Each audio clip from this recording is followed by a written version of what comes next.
Digamos que las compañías ya pues, grandes, multinacionales, cuando uno ve sus informes de sostenibilidad, pues ahí ve una serie de indicadores muy importantes de cosas que ellos miden, desde no sé, el volumen de desechos reciclados, cuánta energía gastan, emisiones alcance 1, 2 y 3, etc. Pero las empresas más pequeñas con las que trabajamos en las consultorías, a veces sí es complicado que ellos midan.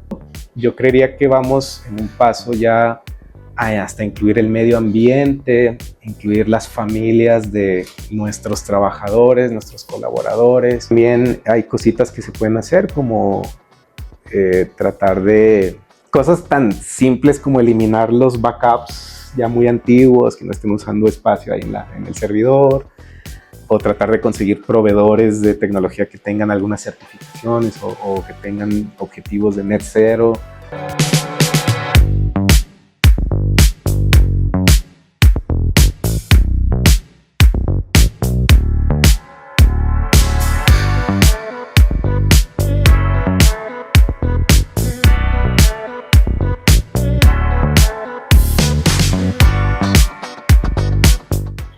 Hola, bienvenidos a este episodio de Coffee Beats. El día de hoy nos acompaña José Luis Camarena, quien nos compartirá su conocimiento en torno a sostenibilidad, economía circular y otros temas relacionados. Así que bienvenido, José Luis, ¿cómo estás? Bien, muchas gracias por esta invitación, un placer estar acá.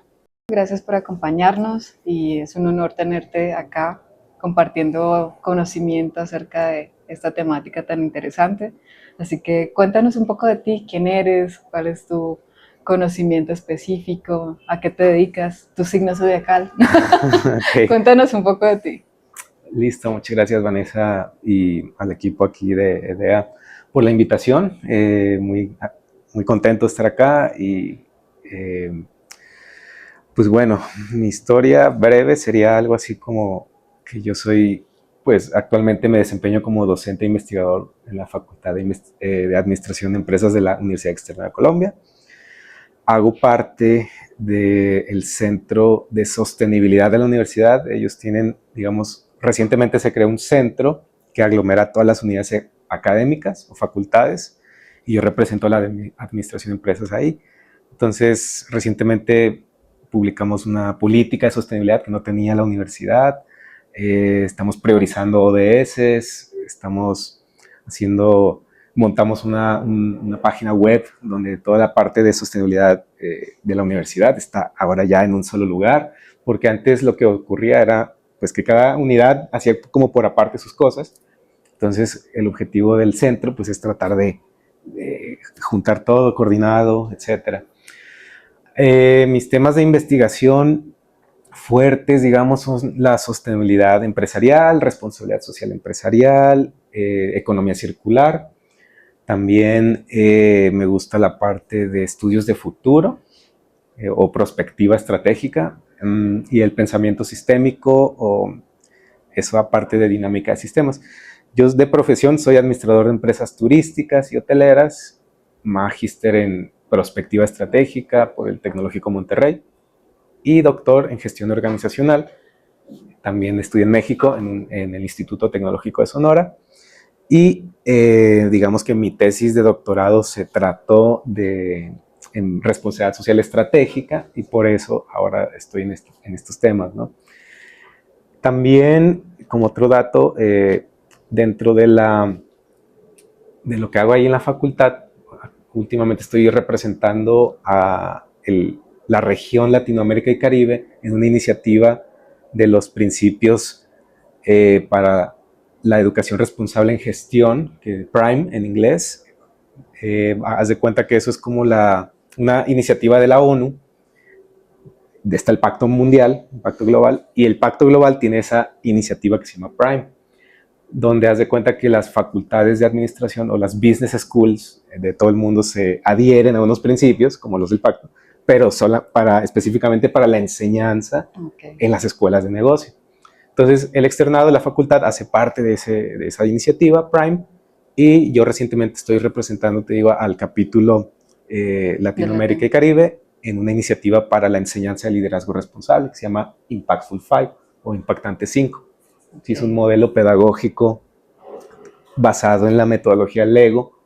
Ya ves que ellos traen en su fundación, tratan de incorporar la enseñanza mediante actividades lúdicas, ¿no? Que ya hay literatura que respalda que jugando los niños aprenden mejor, etcétera.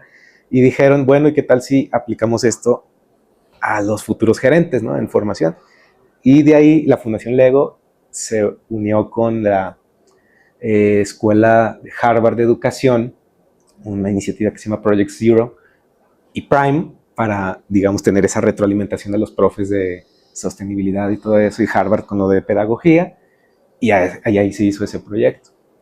Entonces, hace unos 2, 3 años, como en 2023, hicimos el lanzamiento allá en Nueva York del proyecto y todo. Estuvo interesante, ¿no? Representar ahí a la región. Además de eso, pues imparto clases pregrado, posgrado de sostenibilidad, también de responsabilidad social, que recientemente ustedes hicieron el gran honor de participar con nosotros, y también en la maestría en pensamiento y perspectiva estratégica, imparto clases de dinámica de sistemas, ¿sí? Y bueno, adicional a esto, he sido pues consultor senior. Una de las materias que impartimos ahí tiene que ver con la consultoría en responsabilidad social a empresas. Nosotros en el externado tenemos una iniciativa que se llama la Red de Suministro Responsable, donde empresas, digamos, importantes, multinacionales, grandes acá de Colombia, tienen un convenio con nosotros donde nos inscriben a empresas que hacen parte de su cadena de valor o de abastecimiento, socios, que normalmente son empresas más pequeñas, ¿no? Pymes, se inscriben con nosotros para que nuestros estudiantes hagan el rol de consultores junior. Tenemos varias iniciativas, gestión tradicional, mercadeo, responsabilidad social, etcétera. Yo colaboro con la parte de responsabilidad social. Y bueno, tenemos empresas pues, como Claro, Enel, Banco de Bogotá, Terpel, etcétera, ¿no? Amarillo, Home Center, Sodimac. Entonces, ellos nos inscriben a sus proveedores, nosotros les damos esa consultoría, donde no les cobramos dinero, pero sí les pedimos como el compromiso, que ayuden a nuestros estudiantes proporcionándoles la información. O sea, lo que ustedes nos ayudaron muchísimo aquí este semestre pasado. Y bueno, entonces también tenemos una iniciativa parecida en economía circular ahí en la facultad, pero lo hacemos por lo general con estudiantes internacionales. Ellos vienen de universidades de Brasil, Alemania, México, India, Rusia, donde normalmente es un programa muy corto, como de una semana, donde ellos tenemos un diagnóstico ya una empresa, ellos revisan el diagnóstico, proponen acciones de mejora en economía circular y luego ya presentan resultados ante la empresa, ¿no? Okay. Así muy, muy rápido. Entonces eso es a grandes rasgos a lo que estoy dedicado ahorita. También desde luego publicaciones y todo lo académico, pues también, ¿no? Pero...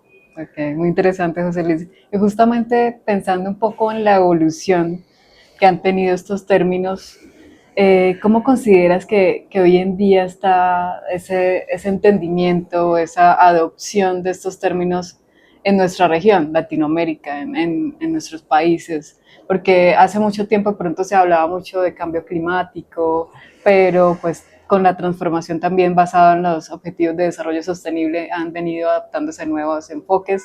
Claro. ¿Cómo crees que hoy en día nuestras compañías entienden estos conceptos y los incorporan realmente en su objeto social? Ok, muy buena pregunta. Sí, digamos que el concepto de responsabilidad social, me acuerdo haber leído un paper del que fue mi codirector de tesis de doctorado, Dr. Brian Husted, de la EGADE Business School.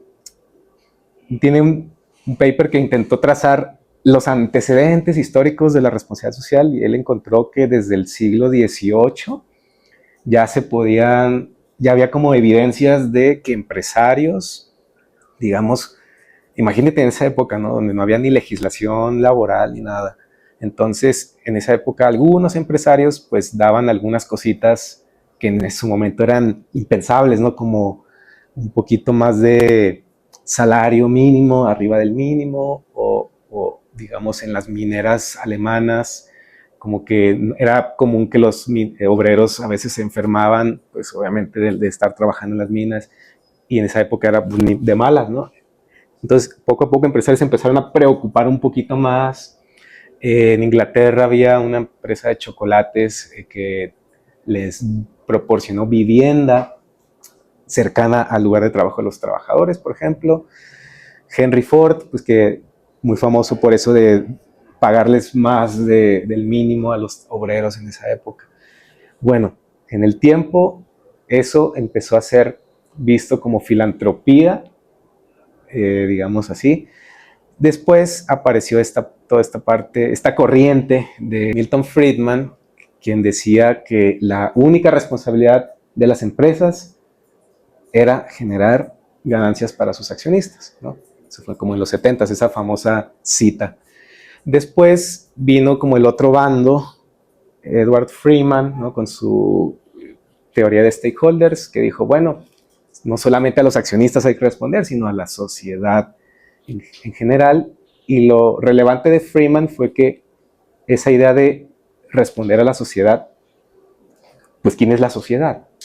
Freeman lo único que hizo fue como decir, bueno, tenemos empleados, proveedores, clientes, sociedad, actores especiales, etcétera, como que puntualizó eso de la sociedad. A partir de eso, ya empezaron las empresas a definir, a priorizar esos grupos de interés más relevantes, más estratégicos. Entonces, a raíz de eso ya digamos, se generó otra corriente de pensamiento donde, bueno, las empresas tienen que responder no solamente a accionistas, no solamente a sus clientes, pero de pronto también a los que están ya más alejados, entre comillas, de la operación. Y bueno, y como tú me mencionabas cómo ha evolucionado esto acá en nuestras regiones y todo, yo creería que vamos en un paso ya hasta incluir el medio ambiente, incluir las familias de nuestros trabajadores, nuestros colaboradores, también la parte de nuestros competidores, o sea, todos los grupos de interés tradicionales y de pronto también incluir la parte social. Ya es muy importante últimamente con las tendencias que hemos visto de, por ejemplo, las comunidades LGTBI, las mujeres, toda esta parte de que no solamente responsabilidad social, no solamente el ambiente, ¿sí? Ese es uno de los puntos, ¿no? ¿Cómo se entiende el concepto? Porque muchos creemos que es solamente ambiental, Ambiental. pero no. No, la definición clásica, digamos, de desarrollo sostenible, que es como del informe Brundtland 1987, que habla sobre no sé, usar los recursos sin comprometerlos de las necesidades futuras, ¿no? A grandes rasgos. Y de ahí se desprende la parte de la triple cuenta de resultados, económico, social, ambiental. También apareció la parte de gobernanza o transparencia, ¿no? Muy importante. Entonces, cuando uno habla de sostenibilidad integral, pues tiene que contemplar esas cuatro cosas, ¿sí? La empresa tiene que ser rentable, porque pues si no, ya no puede hacer nada más, ¿cierto? Tiene que proporcionar buenas condiciones laborales, bienestar a sus trabajadores, respetar la normatividad laboral, toda la parte de derechos humanos, vigilar que se cumplan. La parte ambiental, desde luego, pues cuando la producción, la manufactura de sus productos, cuidar que no gaste demasiados recursos, agua, energía, recursos naturales para la transformación, las emisiones que se generan a veces durante la producción, también cuidar el ruido, olores en las fábricas, por ejemplo. Y la parte de transparencia, más que nada enfocada a la rendición de cuentas, ¿no? Que lo que la empresa genere sea para bien o para mal, pues tiene que ser transparente y anunciarlo.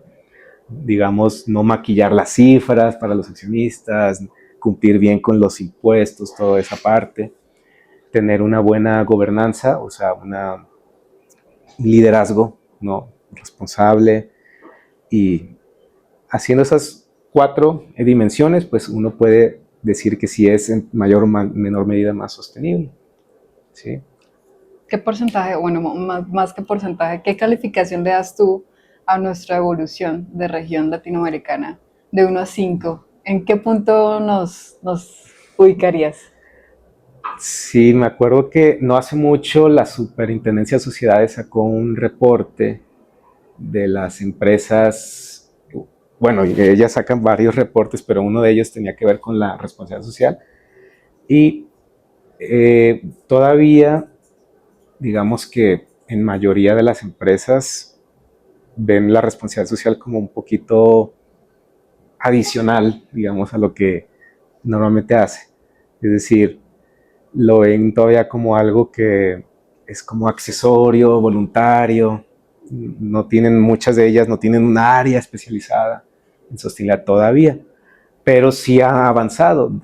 Dentro de mi experiencia como consultor en esto de la responsabilidad social, ahí en la universidad, he visto empresas, bueno, nos tocan de todos los sectores.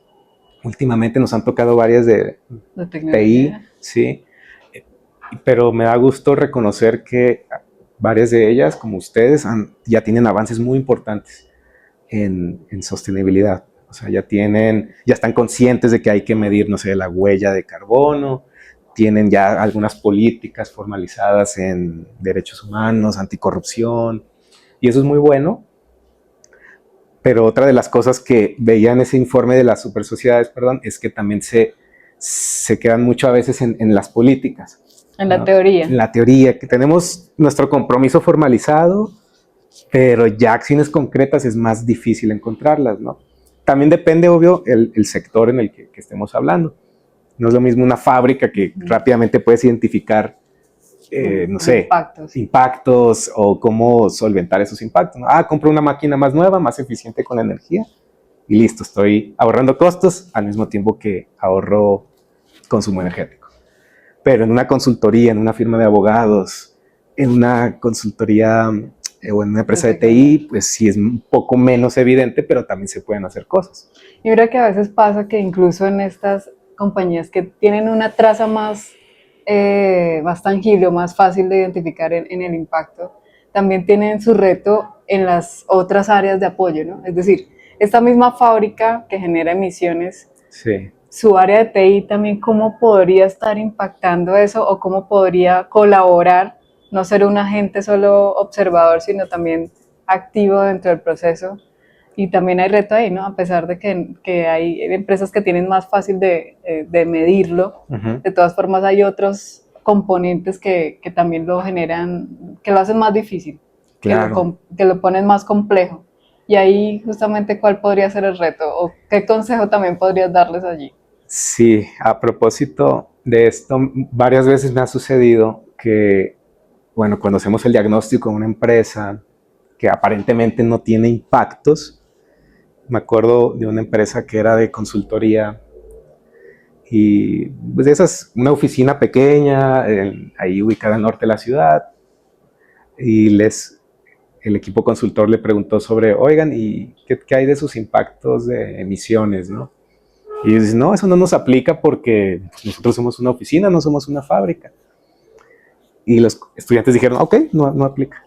Como que dijeron, bueno, sí es cierto, ¿no? De acuerdo. Y ya cuando vinieron conmigo a revisar y yo les dije, oigan, ¿por qué pusieron no aplica ahí?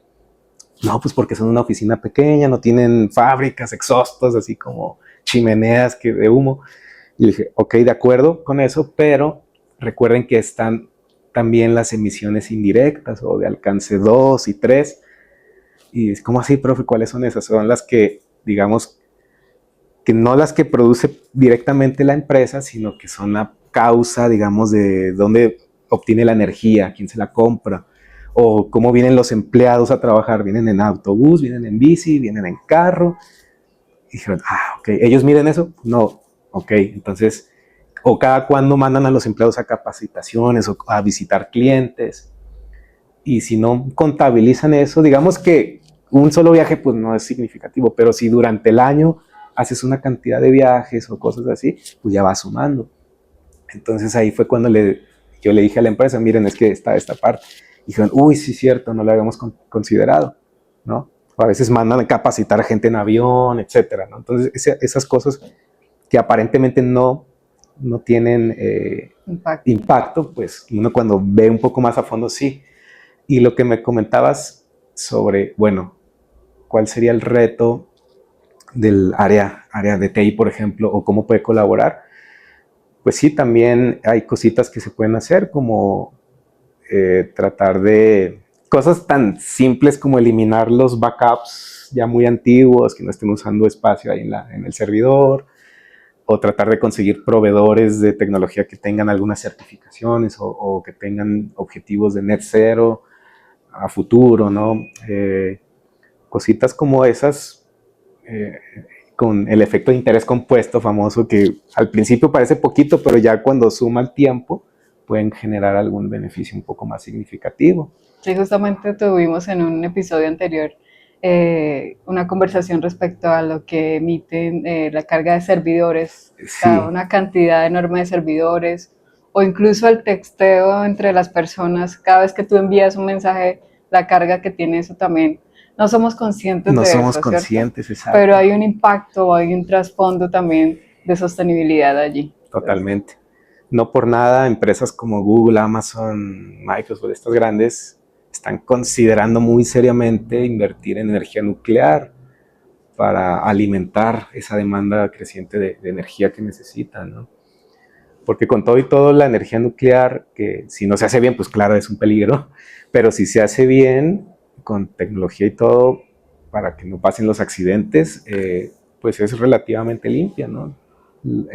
Genera vapor de agua, un reactor nuclear como salida, ¿no? Entonces, por eso están ahí las conversaciones de revivir de nuevo la energía nuclear. Las alternativas. Sí. Y en otros casos también la alternativa de mandar cosas por allá al Polo Norte para que no tengamos que utilizar elementos para enfriar, sino okay, claro. del mismo ecosistema. Sí. Pero bueno, nos estamos poniendo muy técnicos y te saltaste mi pregunta de en qué categoría estamos de 1 a 5 en Latinoamérica. Ah, bueno. De 1 a 5 en Latinoamérica, yo diría pues 3, digamos, como que ahí vamos en medio, hay cositas que mejorar desde luego, pero no hay que obviar lo bueno que ya se ha hecho, ¿no? Te decía que hay casos excepcionales como EDEA Networks, pero también me han tocado empresas que no tienen, o muy poquito, muy incipiente la parte de sostenibilidad, ¿no? Entonces el objetivo sería que todas estuvieran como en un nivel. Lo más normal es que las que están reguladas o tienen algún marco legal que las presiones son las que más tienen el tema desarrollado, pero las que es voluntario o esa convicción, pues son, me imagino que menores, ¿no? Sí, totalmente de acuerdo. Las manufacturas, oil and gas, son súper reguladas y hay otras que no, las de servicios profesionales, por ejemplo, es mucho menos regulado. Ok. Bueno, José Luis, pensemos un poco en por qué la sostenibilidad hoy ya no es hacer menos daño, sino entender que todo está conectado y qué papel juega el pensamiento sistémico para dejar de ver los problemas como islas. ¿Cómo podríamos integrar un poco esto? Ah, qué bueno. Eso se me hace bien importante, este tema de la interconectividad, porque uno de las, digamos, supuestos muy importantes de la teoría de sistemas, pues es de que todo está interconectado, ¿no? Entonces es muy difícil resolver un problema complejo atacando únicamente una dimensión, ¿sí? Problemas complejos son aquellos que intervienen muchísimas variables, hay muchos intereses en juego, digamos, porque por ejemplo, ¿por qué siempre hablamos de resolver la pobreza, ¿no? Porque desde todos los presidentes casi de todos los países han obtenido ese objetivo no se ha conseguido 100%, por ejemplo, porque es muy difícil, ¿no? Es no solamente decir, voy a dar un subsidio mensual y ya. Ok, les das el subsidio mensual a la gente y que no, a veces hace, pues se gastan el dinero y listo, ¿no? Y están esperando el Y sigue siguiente el mismo cheque. Y problema. sigue el mismo problema. Esas medidas asistencialistas, cortoplacistas, no van a resolver. Atacan síntomas, pero no el problema de raíz. Ahora, dentro de sostenibilidad, pues sí, digamos que debido a que también hay una interconexión de variables, la parte de medioambiental, social, de instituciones, el gobierno tiene que poner reglas de juego justas para todos, incentivar las buenas prácticas, desincentivar las malas, pero pues lo que te decía, hay intereses de ciertos actores que de pronto se componen, ¿no? Contra esas medidas, etcétera. Entonces, por eso es muy complicado. Pero yo creo que una herramienta como el pensamiento sistémico para los líderes, ya sea empresariales o de los que hacen políticas públicas, y eso es muy importante. Como se dice vulgarmente, ver el bosque en lugar de los árboles individuales, ¿no? Ver el panorama completo. Entonces, esa visión holística es muy, muy importante para poder contemplar, digamos, un escenario un poco más amplio, las variables clave que intervienen, las interrelaciones que hay que tener en cuenta y muchas veces las consecuencias de decisiones están lejos en tiempo y espacio de cuando se toman. ¿Sí? Ese es otra, digamos, supuesto de la dinámica de sistemas en este caso. ¿Sí? ¿Cuál crees que es el reto más importante en este sentido de las compañías? ¿En dónde de pronto podríamos enfocarnos para ir caminando un poco más ese desarrollo? Ok, yo creo que podría ser contemplar, digamos, formalmente, estudiar un poquito sobre el pensamiento sistémico para organizaciones, ¿no? Para liderar organizaciones. Siempre te voy a poner un ejemplo de que pongo a veces en las clases de porque a veces una idea que aparentemente es buena no funciona. No sé si recordarán originalmente la medida del pico y placa, ¿no? Acá en Bogotá o en Ciudad de México también tenemos uno que se llama el no circula, ¿no? Que es básicamente muy similar, que por número de placa circula o no.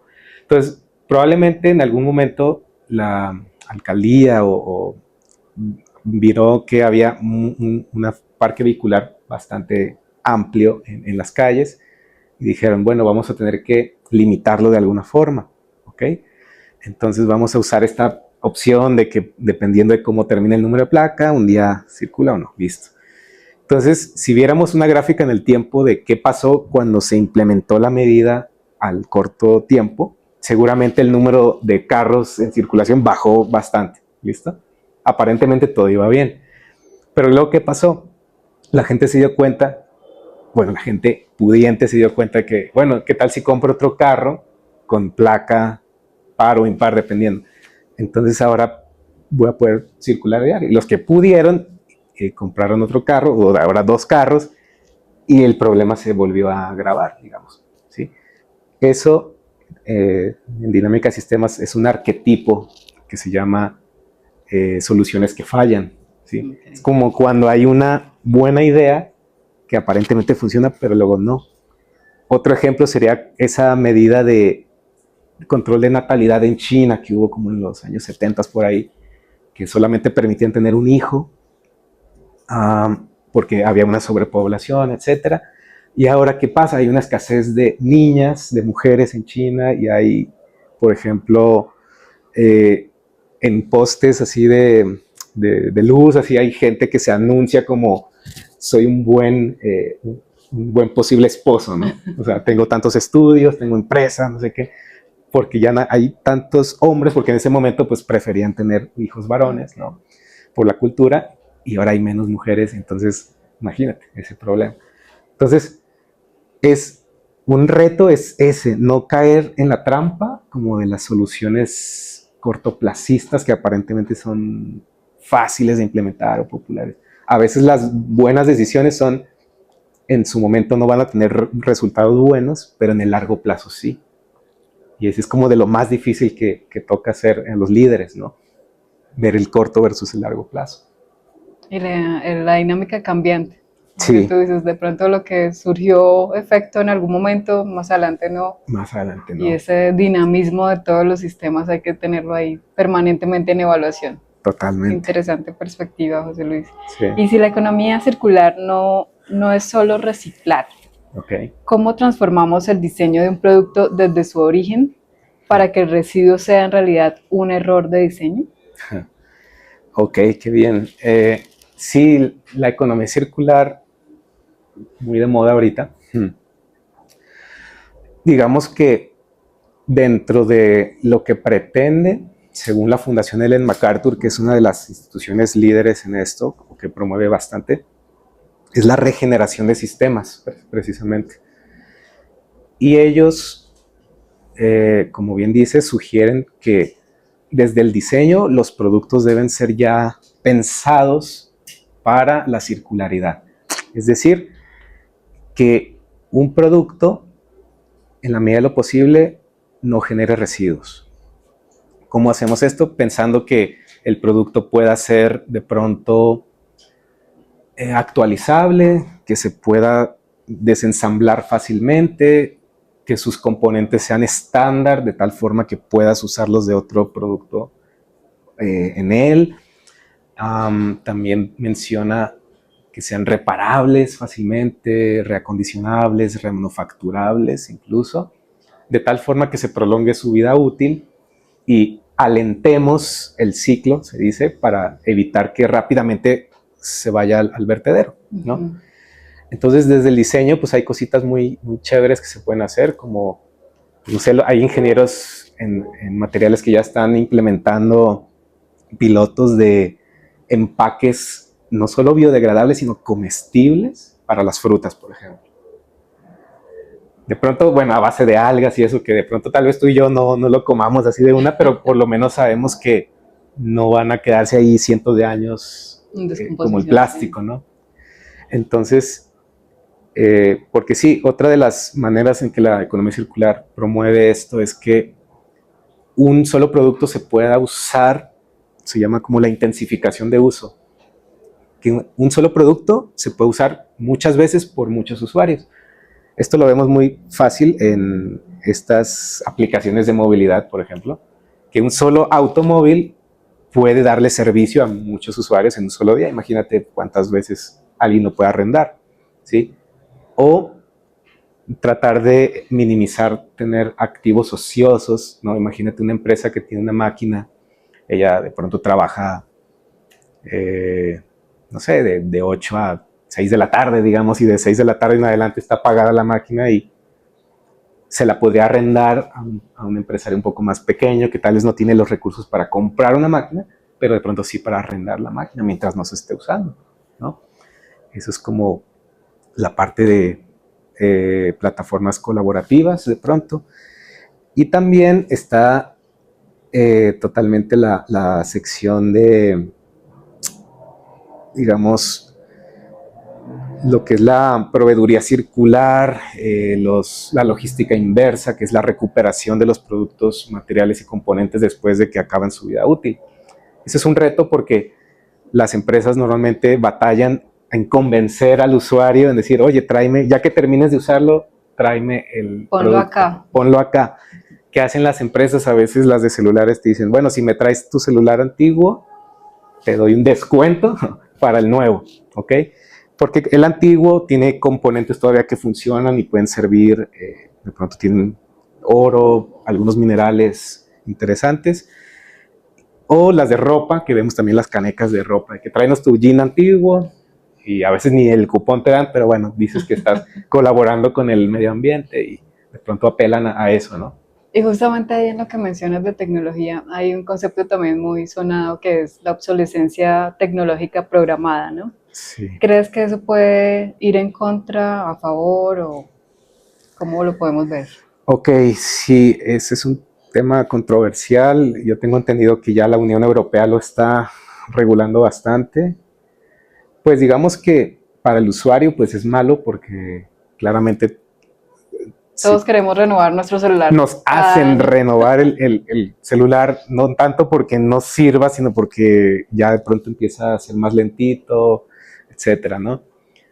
Pero digamos que para el medio ambiente también es malo porque eso significa que se están produciendo más dispositivos nuevos con material virgen que tuvieron que extraer, tuvieron que minar, cada vez está más difícil obtener esos minerales, los minerales raros, ¿no?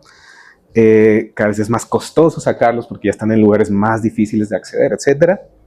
O sea que si pudiéramos de pronto reutilizar los que ya tenemos para evitar sacar material virgen, pues sería un poco menos dañino.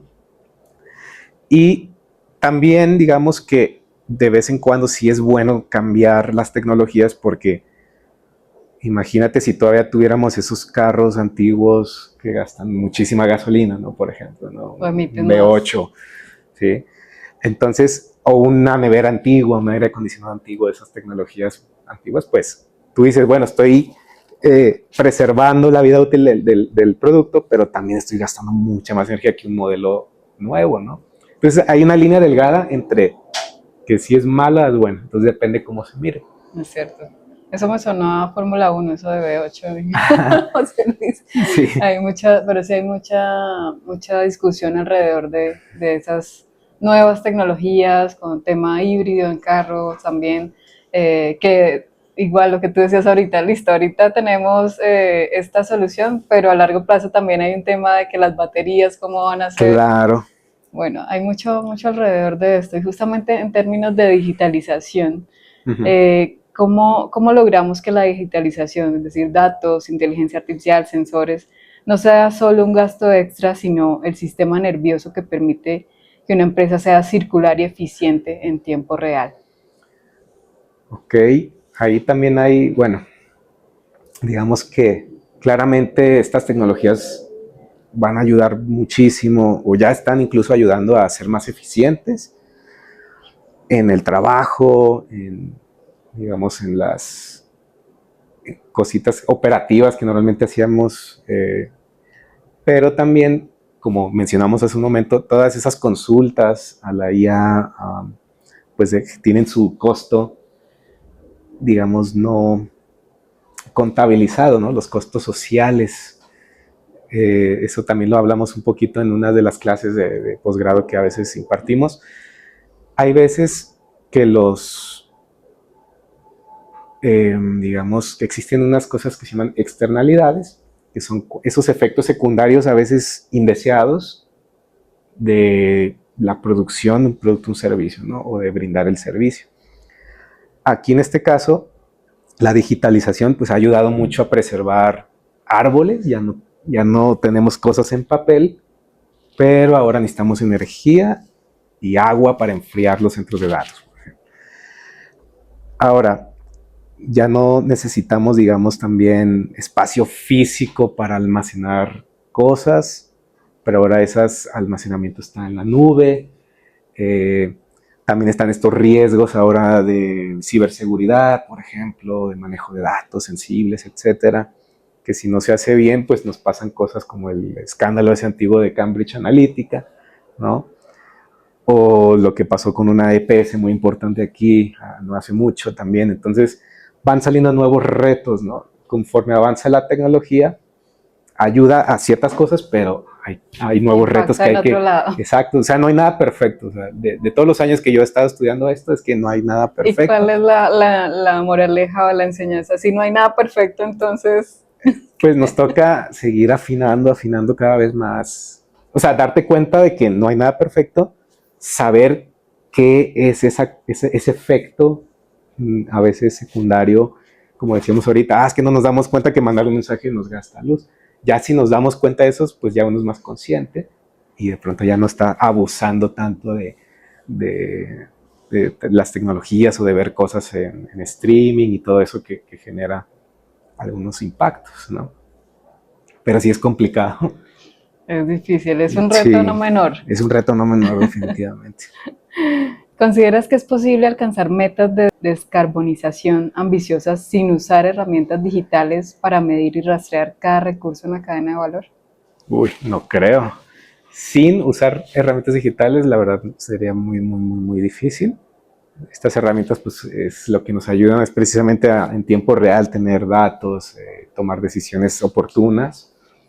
Y yo creo que sí, son imprescindibles para lograr esas metas de descarbonización y entre otras, ¿no? También muchas más. ¿Qué Pero tanto hay en ese sentido, en esas mediciones, tanto las muy técnicas como ya de pronto un tema más corporativo? ¿Qué tanto desarrollo hay en ese sentido en las compañías?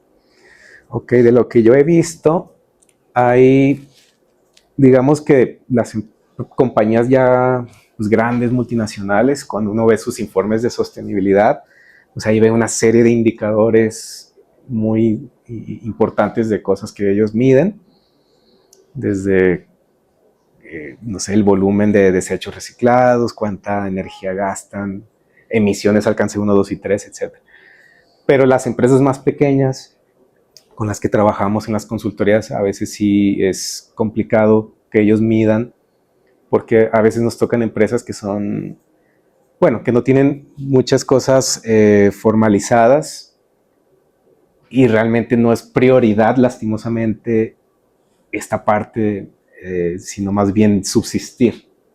Entonces, realmente las mediciones sí, pues depende del sector, depende del tamaño de la empresa, pero sí veo que poco a poco han estado, digamos, evolucionando para bien.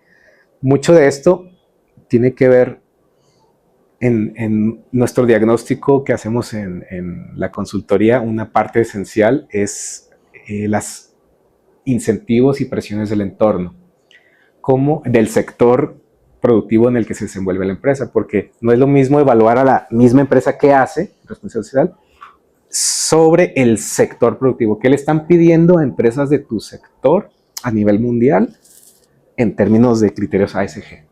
Ahí vemos cosas como hay nuevas certificaciones, hay nuevas legislaciones, hay estándares, hay presiones de los consumidores mismos, hay, por ejemplo, tendencias futuras, presiones de comunidades científicas locales. Entonces, todo eso hace, o acceso a fuentes de financiamiento, todo eso hace que las empresas en menor o mayor medida se incentiven a actuar más responsablemente.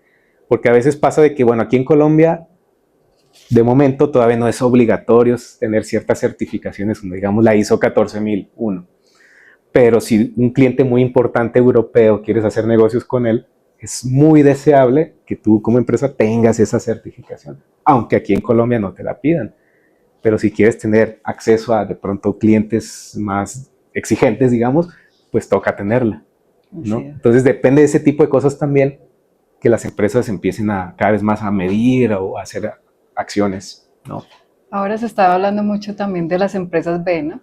Sí. Y otras certificaciones también alrededor de eso.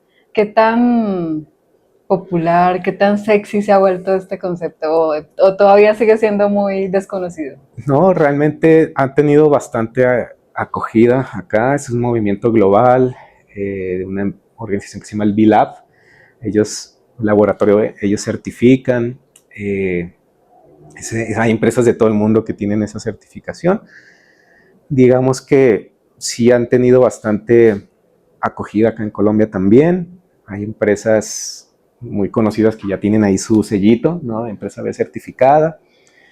Y bueno, también digamos que no está mal que lo tengan, eh, pero hay que tener cuidado también con esas certificaciones que a veces, mmm, digamos que se vuelven un poquito casi que negocio, ¿no? Porque toca pagar para tenerlas, para renovarlas, y de pronto la rigurosidad en la auditoría que hacen a veces hay que revisar si sí es de buen nivel, ¿no? Porque a veces es un autodiagnóstico y si tú dices que cumples con todo, pues ya, ¿no? Y mientras pagues, ¿no? Entonces hay que tener cuidado con ese tipo de certificaciones, ¿no? Por ejemplo. En términos de tecnología, ¿cuáles podrías tú sugerir que tú le digas, bueno, empresas de tecnología, no solo empresas de tecnología, sino procesos de tecnología en diferentes compañías, tengan en cuenta esto para que empiecen a integrar también en sus indicadores, en sus diferentes métricas, estos conceptos de sostenibilidad? ¿Cuáles serían esos que tú les dirías? Ok, yo aconsejaría a una empresa que quiera, digamos que no sepa mucho actualmente, pero quisiera aprender de qué hacer, podría revisar la ISO 26000 de responsabilidad social. Ellos mantienen un documento muy exhaustivo que contempla integralmente las dimensiones de sostenibilidad. Y para los indicadores, si en algún momento quisieran ellos generar un informe de sostenibilidad, podrían revisar los del Global Reporting Initiative, por ejemplo. Son bastante exhaustivos también. No se trata de cumplir con todo lo que viene ahí, pero simplemente identificar aquellos que sean relevantes o estratégicos para la empresa en este momento y apuntarle a esos, ¿sí? Porque contemplan muchísimos, ¿no? De pronto unos que sí no le aplican actualmente, no son muy relevantes, pero otros que sí. También el Pacto Mundial de la ONU tiene bastantes instrumentos, ¿sí? Como los principios del pacto. También puede ser otra herramienta interesante para que ellos puedan ver. Interesante. Bueno, ya estamos llegando a nuestra parte final, Okay. así que me gustaría que nos pusiéramos un poco filantrópicos, románticos, que dijéramos algún mensaje que pudiera impactar o que pudiera motivar o que pudiera escandalizar, como lo quieras ver, algo que pueda tocar un poco esa sensibilidad respecto a todo lo que tenemos ahorita de transformación digital, sostenibilidad y otros conceptos que pueden estar integrándose. Como decíamos al principio, que no se vea como algo más, como algo que tocó hacer porque tenemos que llenar un informe de sostenibilidad, sino que sea parte o que sea integrado a nuestro día a día y que se vea a un corto, mediano o largo plazo ya como algo que tú tienes en tu operar del día a día y que no es algo que haces cuando toca llenar la auditoría de sostenibilidad. ¿Cuál podría ser ese mensaje? Ok, pues yo diría algo así como que pues tenemos un solo planeta, un solo mundo y creo que es responsabilidad de todos los que habitamos en él de alguna manera ayudar a que las cosas se hagan mejor, ¿no? Tanto para empresas como consumidores también. Tenemos que, como empresas, pues producir de la manera más responsablemente, pero como consumidores, perdón, también tendríamos que exigir que las empresas lo hagan bien mediante la elección pues, de líderes que de pronto sí estén comprometidos con esto. Porque no solamente las empresas lo pueden hacer, no solamente los consumidores, no solamente los gobiernos, sino todos en conjunto tenemos que hacer nuestra parte, ¿no? Y pues yo creo que eso sería como el mensaje que quiero dar, que todos compartimos este mundo y de alguna forma somos responsables para su futuro, ¿no? Que sea de la mejor manera posible. Ok, muy bien. Y presente, ¿no? Porque ya vemos que no sé, estamos tomando agua que a veces no sabemos su Sí, procedencia, su tratamiento, así que no solo pensar en generaciones futuras, porque sí, a lo veces dicen nuestro. algunos, no, es que yo Sí, es no que voy no a me va a tener, tocar a sí, mí. eso no me impacta a mí, De pero en acuerdo, realidad sí sí. nos está impactando a todos. Cada acción que emitimos o que omitimos también. Exacto. Entonces, muy importante este tema, que no se quede solamente en la esfera corporativa o lo que tú decías, gubernamental, sino dentro de nuestro actuar como personas, como individuos en nuestro día a día. Claro. Muchas gracias, José Luis, por toda esta No, participación, muchas por gracias, Vane. compartir. Y bueno, si quieres decir algo adicional. Bueno, yo nada más quisiera aprovechar la oportunidad para invitar a las empresas que estén viendo esto a que nos contacten en la Universidad Externado, en la Facultad de Administración de Empresas. Tenemos algunos programas que les puedan ser de utilidad, como este de responsabilidad social empresarial, que creo yo que es una oportunidad interesante para aquellas empresas que quieran incursionar apenas en este mundo de la sostenibilidad o de pronto potenciar lo que ya tienen. Sería muy interesante tenerlas con nosotros. Muchas gracias y queda entonces esa invitación abierta. Aprovechemos que, como decía José Luis, es un aporte voluntario también en el sentido de que no tendrían un costo que cubrir, sino más un compromiso que adelantar en esta materia. Vamos entonces a nuestra sección ya de cierre que se llama Te Late Express. En esta sección te voy a dar unas frases y tú vas a decirme lo primero que se te venga a la mente. Aquí no hay censura, así que Bueno. Adelante, vamos con la primera. Listo. Un líder o referente que te inspire. Ay. Sin pensar. Sí, perdón. Lionel Messi. Ok. ¿Consumismo o bienestar? Bienestar. ¿Qué te genera más esperanza, la tecnología o la naturaleza? La naturaleza. Un libro que todo el mundo debería leer. Nexus de Yuval Noah Harari. El residuo que más te duele ver en la calle. Alimentos. ¿Campo o ciudad? Ciudad. ¿Qué es para ti el éxito? ¿Impacto o rentabilidad? Impacto. ¿Tu hábito más sostenible? Duchas cortas. ¿Y el menos sostenible? Yo creo que pedir domicilios. Colombia en una palabra. Hermosa. Si el planeta fuera un paciente, ¿cuál sería su diagnóstico hoy? Creo que algo así como una bronquitis crónica. Ok.